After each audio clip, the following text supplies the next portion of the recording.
masih di rumah aja kan? Nah, kali ini kita akan menemani kalian untuk ibadah di rumah aja. Oke, sebelumnya kita ngobrol dulu ya. Ya, mari kita berdoa. Tuhan Yesus, selamat sore Tuhan. Terima kasih Bapa untuk setiap kasih dan anugerah-Mu yang sudah Engkau limpahkan kepada kami. Tuhan, pada saat ini kami mau ibadah Bapa. Kami tahu atas keterbatasan kami mau Tuhan untuk melayani-Mu. Tuhan, Kau yang urapi kami, Kau yang sertai kami Tuhan dalam ibadah kali ini Tuhan. Terima kasih Bapa. Kami serahkan semuanya dalam tangan kuasa-Mu. Dalam nama Tuhan Yesus kami sudah berdoa dan mengucap syukur. Haleluya. Amin. Nah, sebelum itu kita akan membaca Alkitab dari Mazmur pasal 18 ayat 1 sampai 6. Nyanyian syukur Daud. Untuk pemimpin biduan dari hamba Tuhan yakni Daud yang menyampaikan perkataan nyanyian ini kepada Tuhan. Pada waktu Tuhan telah melepaskan dia dari cengkeraman musuh dan dari tangan Saul. Ia berkata, "Aku mengasihi Engkau ya Tuhan kekuatanku, ya Tuhan bukit batuku, kubu pertahananku dan penyelamatku. Allahku, gunung batuku, tempat aku berlindung. Perisaiku, tanduk keselamatanku, kota bentengku, terpujilah Tuhan seruku, maka aku pun selamat daripada musuhku.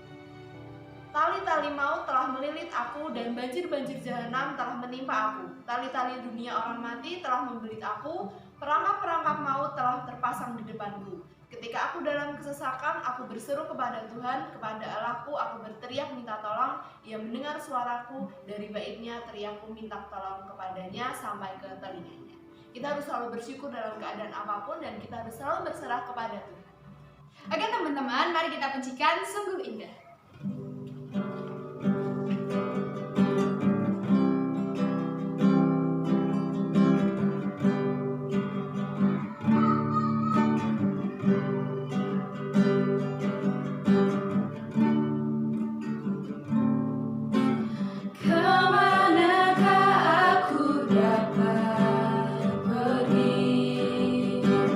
Menjauhi rohmu yang suci.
Cornelius Sutoyo.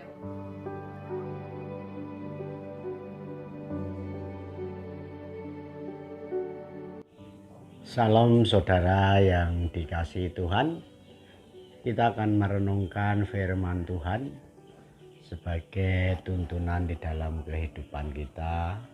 Kita akan membaca dari Matius pasal 21 ayat 1 sampai 11.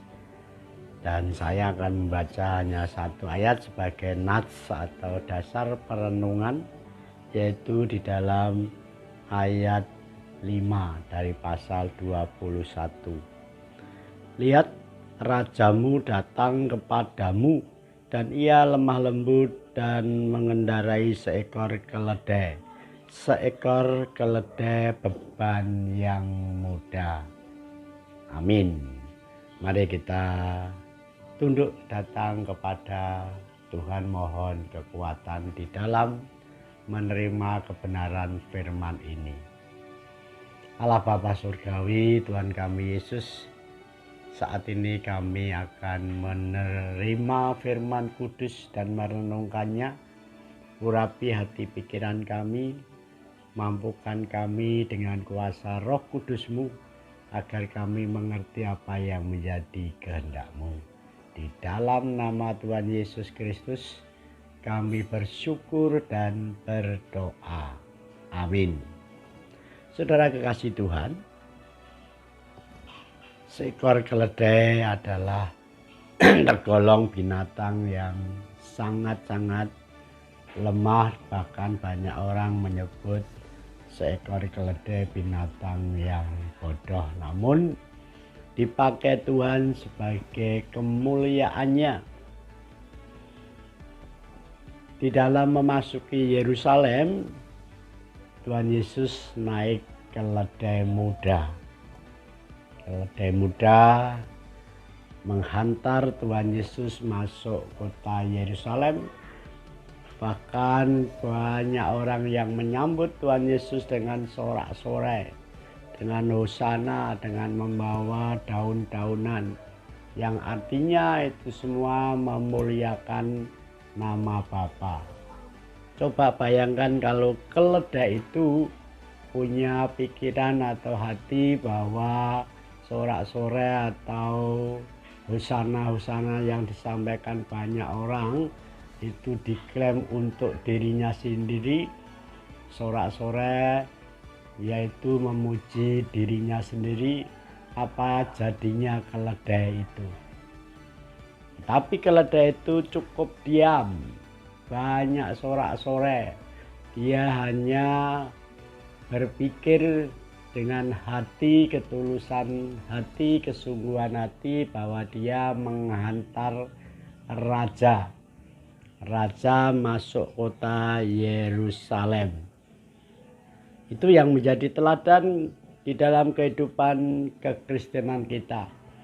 Para muda-mudi, remaja harus memiliki sikap hati seperti keledai, yaitu menjunjung tinggi, memuliakan Tuhan di dalam hidupnya. Sekalipun sorak-sorai tidak diperuntukkan dirinya, namun dia tetap tulus hati membawa Yesus masuk Yerusalem. Demikian juga orang Kristen, pemuda Kristen harus berjiwa seperti keledai. Dia membawa Kristus di dalam kehidupannya. Dia meninggikan Kristus di dalam kehidupannya supaya banyak jiwa, banyak orang menyanjung Yesus Kristus, bukan menyanjung diri kita. Itu yang dimau Tuhan. Maka di dalam tulisan atau bacaan tadi nyata bahwa seekor keledai, yaitu keledai beban yang muda, dia dengan kesungguhan hati membawa Yesus di dalam kehidupannya, disanjung tinggi. Bukan keledai yang merasakan sanjungan, tetapi raja yang dibawanya itu yang mendapat sanjungan. Sekalipun keledai tidak mendapat sanjungan, dia dengan tekun, dengan kesungguhan hati dirinya tetap membawa raja masuk kota Yerusalem. Ini menggambarkan kehidupan kita orang Kristen, menggambarkan kehidupan kita orang percaya bahwa kita harus membawa Kristus kemanapun hidup kita. Dengan kata lain bahwa hidup kita adalah hidup untuk Kristus supaya dimuliakan. Dan kemuliaan Kristus juga diberikan kepada kita. Terlebih para muda-mudi, para siswa, para mahasiswa itu penting sekali di dalam pergaulannya dengan teman sesama harus membawa Kristus di dalam kehidupannya.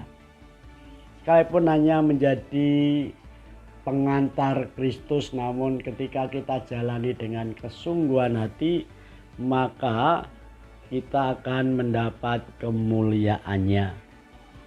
Saudara yang dikasihi Tuhan, kita lihat di dalam kitab Zakaria pasal 9 ayat yang ke-9. Dinyatakan demikian, bersorak-soraklah dengan nyaring, hei putri Sion, bersorak-soraklah hei putri Yerusalem. Lihat, rajamu datang kepadamu, ia adil dan jaya, ia lemah lembut dan mengendarai seekor keledai beban yang mudah. Sang keledai hanyalah pembawa Kristus yang membawa putra Allah dalam kota. Di sana dia akan memberikan nyawanya bagi dosa dunia. Apabila kita dapat mengembangkan mentalitas keledai yang sehat ini, maka kita akan memiliki aset yang luar biasa sebagai muda-mudi Kristen di dalam menjalani hidup ini. Dengan mental seperti itu, kita tidak akan memikirkan hal yang dipikirkan orang lain, tetapi kita tetap tekun menjalani seperti seekor keledai muda dengan kesungguhan hati membawa Sang Penebus untuk diberitakan, untuk disampaikan kepada sesama. Maka itulah yang menjadi tugas kita sebagai muda-mudi Kristen.